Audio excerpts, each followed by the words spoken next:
দক্ষিণ আফ্রিকার শ্বেতাঙ্গদের যুক্তরাষ্ট্রে আশ্রয় নেওয়ার প্রস্তাব দিয়েছেন মার্কিন প্রেসিডেন্ট ডোনাল্ড ট্রাম্প। তবে তার প্রস্তাব প্রত্যাখ্যান করেছেন দক্ষিণ আফ্রিকার শ্বেতাঙ্গরা। কাতার ভিত্তিক সংবাদ মাধ্যম আল জাজিরার প্রতিবেদনে এ তথ্য জানানো হয়েছে।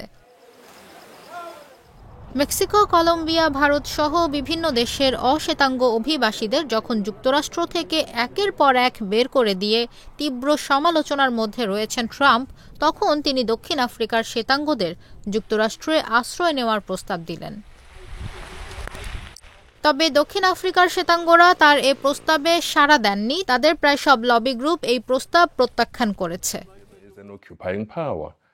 দক্ষিণ আফ্রিকা একসময় ব্রিটিশ উপনিবেশ ছিল, ফলে এই অঞ্চলে শ্বেতাঙ্গদের উপস্থিতি বেশি। ১৯৪৮ থেকে ১৯৯৪ পর্যন্ত বর্ণ বৈষম্যমূলক শাসনের মধ্য দিয়ে গেছে দক্ষিণ আফ্রিকা। ব্রিটিশ শাসকেরা যখন দক্ষিণ আফ্রিকা ছেড়ে চলে যায়, তখন তারা বেশিরভাগ কৃষি জমি শ্বেতাঙ্গদের দিয়ে গেছেন। এজন্য দেশটিতে ভূমি বৈষম্য এখনও প্রকট।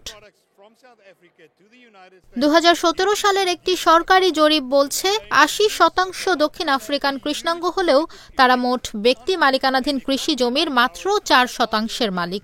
অন্যদিকে জনসংখ্যার মাত্র ৭% শ্বেতাঙ্গ, যারা মোট জমির প্রায় ৭৫% মালিক। এই ভূমি বৈষম্য নিরসনে গত মাসে একটি ভূমি অধিগ্রহণ আইনে স্বাক্ষর করেছেন প্রেসিডেন্ট সিরিল রামাফোসা।